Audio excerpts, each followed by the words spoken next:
What's going on, guys? The Comics Kid 2099 here, and I want to talk to you about a movie called Sing Street.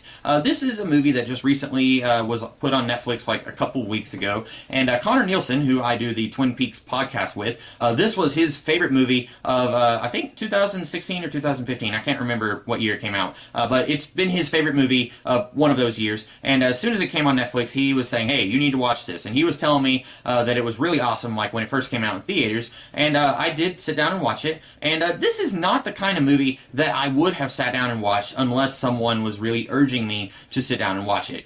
Connor was telling me a story about someone else that he knew. When someone would say to this person, you need to watch this movie, they would say, does it have Klingons in it? Implying that that guy really just gravitated towards science fiction and fantasy movies. And that's exactly how I am. I really just watch movies that have something unworldly about them. It may be spaceships, it may be wizards, it may be zombies, it may be something that can't happen in the real world. And when I say spaceships, I mean like, you know, spaceships, not like a rocket that NASA sends to the moon. But I usually just watch movies and TV shows like that have some element of non-reality to them. So I would not have watched Sing Street, but I was told that it was a really good movie, and so I did watch it, and it is a really good movie. And this is the thing that I've been saying for a really long time. I wish that movies that had those elements of non-reality, you know, spaceships, wizards, and zombies, I wish that those movies could have as good character studies as movies like Sing Street. Sing Street is a movie that is all about the character study, so it doesn't have to focus on the spaceships, the wizards, or the zombies or anything like that. It just focuses on building the characters, making them feel real, and then having them go through some sort of arc throughout the movie. And I wish that the movies that I enjoyed watching were as good at telling those kinds of stories as Sing Street is.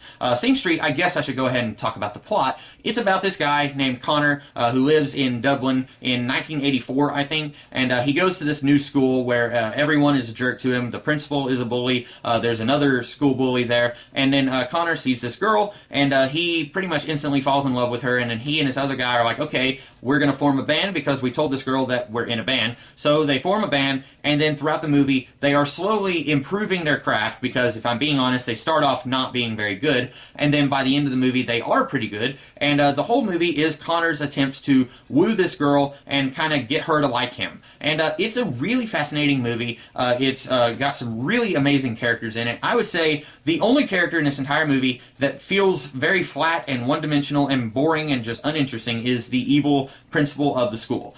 He is just very... It feels a lot like the people who made this movie just finished watching the music video for The Wall by Pink Floyd, and you know, that has a schoolmaster who is a jerk to one of the students.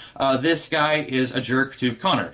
Pretty much just unrelentingly, he's just mean to Connor at every point in the movie. And he was the only character that didn't really come alive for me. He doesn't have anything going on that makes me feel for him, even though he is the antagonist. You got the other school bully.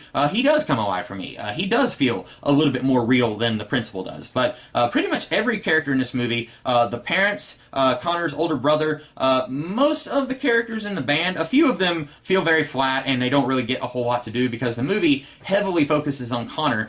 So you don't get to see some of the minor guys in the band really go through their own stuff in the movie. But a few of the characters in the band even feel very real and authentic to me. I really love getting to see all of these characters come alive in this movie. And Connor's arc is okay. His girl problems throughout the movie, it's a little weird because it seems like the girl almost immediately falls for Connor, and then the rest of the movie is her just trying to decide if she actually wants to be with this guy or if she wants to pursue her own dreams of becoming a model. But like, by the time they start filming their first music video, she seems to already have a thing for Connor. So him trying to get with this girl, that's like the bulk of his arc throughout the movie. That seemed a little weird that it kind of happens earlier in the movie. But the rest of his arc is just him trying to come to terms with who he is going to be as a person. At one point, she tells him that he needs to be happy being sad. And they explain this. A couple of characters say, well, that doesn't make any sense. And he says, you just have to be content with where you are in life. And that's kind of his goal throughout the movie. And I think he does a really good job arriving at that place while also realizing that he needs to pursue what he wants to do. Because there's this one really emotionally wrenching part in the movie where his older brother is talking about how he used to be really awesome.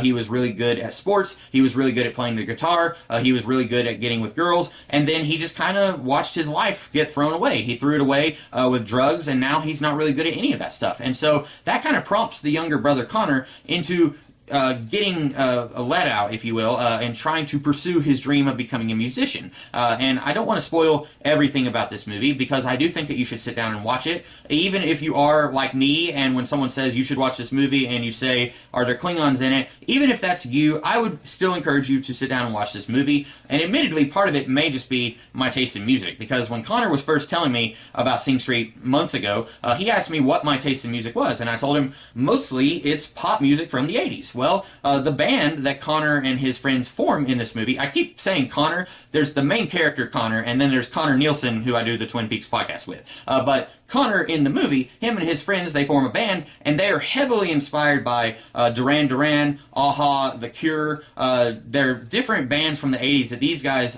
draw influences from, and those are some of the bands that I like. So that definitely helped in my enjoyment of this movie. But if you like that kind of music, if you like seeing coming-of-age stories, then you should definitely check out Sing Street. I was telling Connor, it actually reminds Connor Nielsen, not Connor in the movie, I was telling him that this actually reminds me a lot of October Sky with Jake Gyllenhaal, except that instead of the main guy being interested in rockets, it's the main guy being interested in music. But it's very, very similar to October Sky. It has a lot of the same elements. It doesn't have so much the father-son story as October Sky did, but it's got a lot of similar stuff to that, and that didn't bother me. It didn't bother me that it kind of hoed to a similar row, if you will, that October Sky did. But I enjoyed this movie, and I think that you guys should watch it if you're into that sort of thing. So go check out Sing Street. It's on Netflix. If you have Netflix, go watch it. I did, and I didn't regret it. So you guys have a great rest of your day, and I will see you in the future with some more videos. Take care.